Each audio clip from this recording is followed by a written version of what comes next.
그럼 우리가 이제 2부로 돌아와서 우리가 지금까지 나눴던 얘기들이 앞으로 어떤 식으로 대한민국에서 보장을 하고 있는지, 학생 인권에 대해서 어느 정도 논의하고 있는지 그걸 좀 객관적으로 알아보기 위해서 지금 2부 코너를 시작을 하려고 해. 그래서 한번 학생 인권 조례라는 것에 대해서 들어본 적이 있어? 나는 학생 인권 조례라는 게 있구나 정도는 나는 알고 있었지. 난 그때 당시에도 이제 들어보긴 했고, 근데 막 그걸 체감하거나 그랬던 건 아닌데 일단 그런 게 있었다. 인권 조례 그냥 어디서 말만 흘려들은 느낌? 그냥? 흘려들은 느낌. 어디서 뭔가 이런 게 있었나 싶어.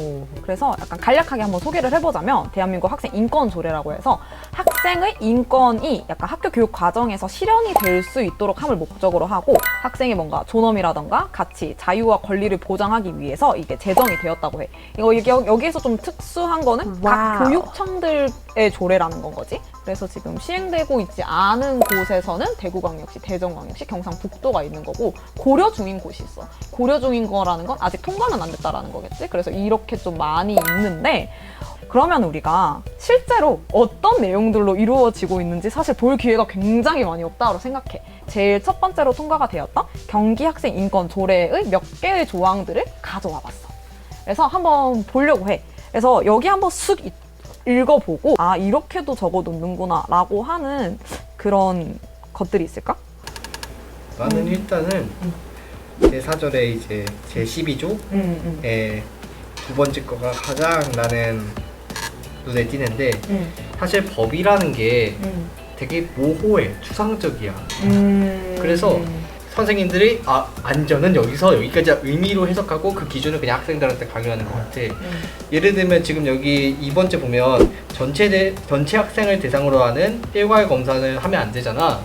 근데 나 중학교 2학년인가 3학년 때 선생님이 일괄 검사한 적이 있었어. 그러니까 누가 안 냈다고 하니까 가장 충격적이었던 건 금속 탐지기 알지? 그거 들고 왔어. 진짜 열정이다. 그것도 어떻게 보면 열정이라 생각해. 나 같은 경우는 5절에 있었던 의사표현의 자유 그 부분이 인상 깊었는데 왜냐하면 이렇게 할 수 있다는 것을 우리가 너무 모르고 있었던 것 같아. 그러니까 뭔가 의사표현을 할 수 있다. 뭐 교지에서도 뭐 학교를 문제점들을 폭로하고 그리고 뭐 인터넷 홈페이지 같은 경우에서도 이제 어떤 문제점들에 대해서 이렇게 이야기하고 비판할 수 있는 게 어쩌면 당연한 거고 되게 자유롭게 할 수 있는 것인데 어쩌면 우리가 누리고 있지 못했던 것들 몰라서 아니면은 뭐 말 그대로 학교의 규제 때문에 누리고 있지 못하고 있었던 것들이기 때문에 그런 것들을 이제 우리가 충분히 할 수 있다는 것에 대해서 의사표현의 자유가 의미 있다라고 생각을 했어. 그러면은 지금 경남에서는 아직까지 통과가 안 되고 조례 초안은 있는데 지금 시행은 안 되고 있는 거거든. 그래서 한번 읽어보면서 어떤 식으로 다른가에 대해서 우리가 좀 소감을 좀 얘기를 해봐도 좋을 것 같아. 경남 학생 인권 조례는 아무래도 좀 늦게 시행이 되고 지금도 계속 수정을 하고 있는 상태니까 더 그런 우리가 처음에 느꼈던 내가 너무 당연한 것들인데 적혀져 있는 게 아닌가라고 했던 아쉬운 점을 보완한 것 같은 느낌이 들었어. 예를 들어서 경기 학생 인권 조례 같은 경우에는 그냥 학교에서 체벌은 금지된다야. 근데 경남 학생 인권 조례를 봤을 때 신체의 자유를 가지고 체벌은 허용되지 않는다. 그리고 교직원과 학생은 서로의 인격을 존중하며 폭언 사용할 수 없어. 그리고 학교와 교직원은 학생에게 노동을 강요할 수 없다. 이렇게 뭔가 구체적으로 어떤 사안 안 돼요라고 말을 한 게 난 좀 인상 깊었거든. 그래서 이 정도는 그래도 돼야 약간 정확하게 우리가 인지를 할 수 있지 않을까라는 생각이 들어. 맞아. 그 구체적임이 제구조 개성을 실현할 권리에서도 드러나는 것 같은데 위에서 정말 단순하게 복장, 두발 등 용모에 있어서 자신의 개성을 실현할 권리를 가진다라고 너무 포괄적으로 명시해놨던 것들이 밑에서는 뭐 두발 등에서 똑같은 얘기가 있지만 그 밑에 학칙 재개정에 충분히 의견이 반영되어야 한다던가 아니면 교복 착용 여부를 선택할 권리를 가진다던가 라는 식으로 정리가 된 것 같아. 물론 이런 게 각 학교나 뭐 학생의 상황에 따라 다르기 때문에 학교에도 자율권이 보장되어야 하겠지만 아까 말했던 것처럼 이 정도까지는 좀 구체적일 필요가 있지 않나 하는 생각이 들었어. 그러면 이게 사실 실질적으로 효력이 있는지에 대해서는 우리도 약간 의문이잖아. 그리고 우리도 다 이제 법에 대해서 살짝 잘 모르고 있고 이러다 보니까 우리가 로스쿨을 다니는 학우분의 이제 자문을 조금 받았어. 보면은 이제 인권의 근거나 법령의 보장 절차에서 뭐라고 이야기를 하고 있냐면 여기 헌법에서 보장하고 있는 것들은 우리 알지? 막 법과 정치 시간에 외워야 되는 필수 요소들이잖아. 이것들은 다 알고 있을 거라 생각해. 자유권이라던가 보호권이라던가 평등권이라던가 이런 것들을 보장을 하고 있는데 여기 경남 학생인권 조례안을 보면은 헌법에서 명시하고 있는 기본권을 보장하기 위한 세부 권리와 거의 대응되는 것을 확인을 할 수 있다. 이렇게 이야기를 하고 있는 거야. 그래서 헌법에서 명시하고 있는 기본권을 토대로 당연히 지금 이 조례안들이 만들어지고 있는 거라고 이제 설명을 좀 친절하게 해주셨어. 기본권의 행사 절차와 조례에 대해서 또 더 설명을 해주셨는데 이제 뭐 사실 헌법에서 보장하는 기본권이라는 게 약간 국민이 국가에 대해서 요구하는 방식인 거잖아. 우리 이거 가져야 된다 이런 식으로. 그러면 근거로 학생이 직접 선생님한테 기본권을 행사를 하겠다 이렇게 이야기를 할 수 있는 부분이었던 거지. 그리고 이런 조례가 없으면 사실 실질적으로는 우리가 침해 당했다 느껴 이러면 뭐 국민신문고 이런 사이트 등을 통해서 우리가 직접적으로 보호를 받아야 되는데 지금 조례가 생긴다면은 1차적으로 뭔가 지방자치단체에 우리가 요구를 할 수 있는 거야. 국가기관으로 안 돌아가도 되고 좀 직접적으로 할 수 있으니까 뭐 되게 기회가 추가된다라고 이렇게 설명을 좀 친절하게 해주신 바가 있었어. 조례의 실질적인 효력에 대해서 한번 살펴볼 필요가 있는데 혹시 지금 한번 조금 읽어볼까? 4번에 조례의 실질적인 효력에 있어서. 여기 보면 조례에 대해서 지방자치법 제27조를 언급하면서 조례로서 1천만 원 이하의 과태료를 정할 수 있다고 하는데 이게 그 법률의 위계관계에 있어서 그러니까 위에 아까 본 형법 같이 그런 형벌을 내릴 수는 없는 거야. 경제적인 처벌만 할 수 있게 되는 거지. 그래서 뭔가 우리가 보기에 조례가 좀 그럼 약간 파워가 약한 건가? 라는 생각이 들 수도 있잖아. 근데 이게 아무래도 학교라는 그 사회 내에서 발생하는 그거에서 뭔가 그런 생각 든 적 있잖아. 저 선생님이 우리한테 좀 심하게 하는 것 같긴 한데 그렇다고 이게 뭔가 막 해야 되나? 약간 그거에 대한 좀 거부감이 들 때가 있잖아. 그래서 아까 너가 말한 것처럼 이 조례가 상한선은 아니지만 이걸 통해서 약간 하나 더 좀 학생이 선택할 수 있는 어떤 좀 더 현실적인 대체안을 마련해 놓은 것에 효력이 있지 않을까 싶어. 동의. 응. 동의해? 동의해. 동의해? 어그리? 오케이, 어그리. 동의하는 거. 그래서 우리가 생각했을 때는 그러면은 학생의 인권이 어떤 식으로 조금 더 보장이 되어야 된다고 생각하는지 그 방향성에 대해서 한번 논의를 해보는 것도 좋을 것 같아. 난 되게 이 조례만 가지고는 인권을 보장받기 어렵다 이 생각이 들었고 그러면 어떻게 해야 되냐 그래서 나는 생각해 본 게 그러면 그냥 형법에서도 아까 말한 상위법에서도 보장을 해주는데 그냥 왜 굳이 조례를 만들었을까에 대한 생각을 했거든. 그래서 이제 미디어적인 시각으로 바라보자면 굳이 이걸 만든 이유는 우리 솔직히 말해서 그 형법 조항들 다 모르잖아. 맞아. 솔직히 그만큼 법이란 게 되게 어려운데 이 조례로 되게 간추려서 다시 한번 메시지를 전달하면서 너 이런 거 하면 안 된다 이렇게 나는 이제 경기 각 지자체들이 이렇게 만들었다고 봐. 그런데 사실 그게 잘 전달이 안 된 것 같아. 아직까지도 그런 비리가 그런 안 좋은 일들이 일어나고 있는 걸 보면 그 이유를 생각해 보면 이거 너무 재미가 없어. 재미가 없어. 노잼이야. 그러면 어떻게 해야 되냐? 내가 생각을 해본 건데 혹시 JTBC의 로스쿨이라는 드라마 알아?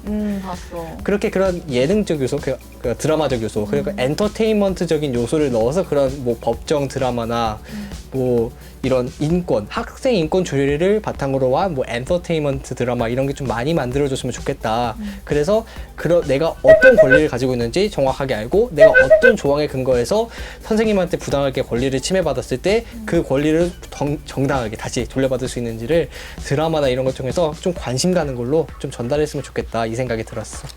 나도 이제 덧붙여서 이야기를 하자면 사실 조례는 그냥 첫 번째 한 발자국 내디딘 거라고 생각을 하거든. 그래서 어쩌면 이게 학생들의 인권 보장을 위한 첫 발판이자 시작이라고 생각하고 거기서 우리가 더 보완해 나가고 뭐 다양한 법들 또 제정을 하고 이제 맞춰 나가면서 한 발자국 더 나아갈 수 있지 않을까라는 생각이 들었고 결국에는 모든 건 다 타협? 그러니까 서로 의견 교환하고 서로 이야기를 듣고 맞춰가는 거라고 생각을 하기 때문에 그렇게 맞춰갈 수 있다면 학생 인권도 앞으로 더 나은 방향으로 발전할 수 있지 않을까라는 생각이 들었어.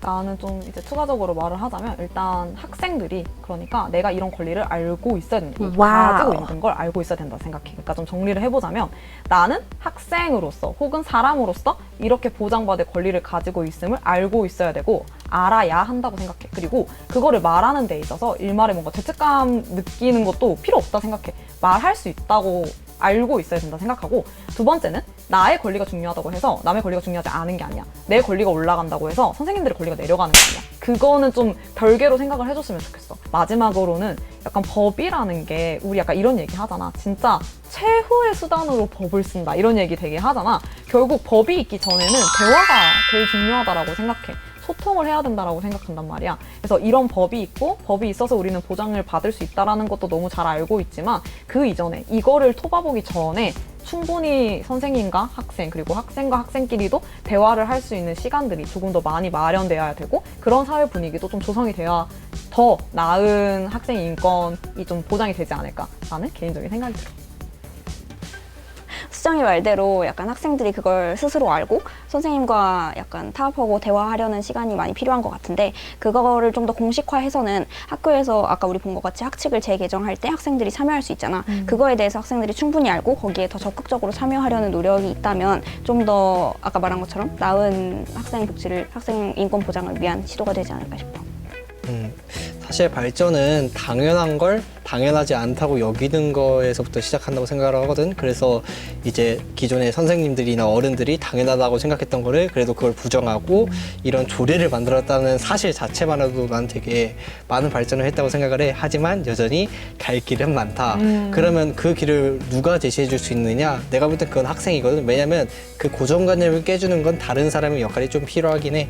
그런데 솔직히 지금 목소리를 내기 어려운 상황이잖아. 그러면 생각을 해봤을 때 어떤 환경이 만들어져야 될까? 어떻게 해야 학생들이 목소리를 낼 수 있는 환경이 만들어질 수 있을까? 이거를 고민해봤는데 대학도 많이 바뀌어야 된다는 생각이 들어. 대학 입학 과정에서 생기부적 요소를 조금 덜 보고 오히려 그런 활동을 했는지 여부를 조금 더 중점적으로 봐도 될 것 같다는 생각이 들어. 그래야 적극적으로 아 이건 문제가 있다 바꾸자 해서 학생 주도의 학교가 될 수 있을 거라고 나는 생각을 해.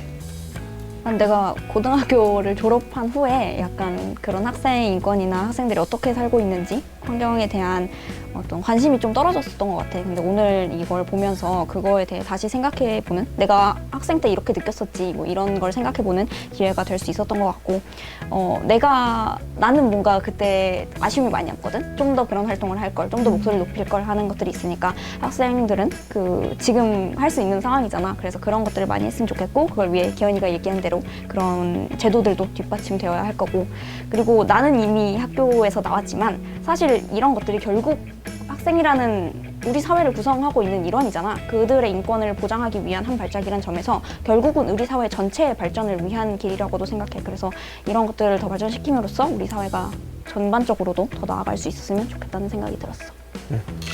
나도 오늘 학생 인권 조례 보면서 사실 다양한 인권의 영역들이 있지만 뭔가 학생 인권은 조금 더 공론화가 덜 됐던 부분인 것 같기도 하고, 그래서 그런 부분에 있어서 좀 더 우리가 알리는 역할을 많이 했으면 좋을 것 같다는 생각이 들고, 그리고 뭔가 권리라는 것에 대해서도 같이 생각해보자면 권리를 보장하고 내가 보장받아야 하지만 그 보장받는 주체도 마땅히 그런 권리를 보장받을 만큼의 어떤 역할이나 그런 것들을 충분히 해내야 된다고 생각을 하기 때문에, 그런 측면에 있어서 뭐 누구 하나 노력할 것이 아니라 정말 모든 사람들이 다 같이 노력해야 되는 부분이 있다고 생각을 해. 그래서 그런 것들을 다시 생각해 볼 수 있는 의미 있는 시간이었다라고 생각을 했어. 좋습니다. 와. 화이팅! 이 얘기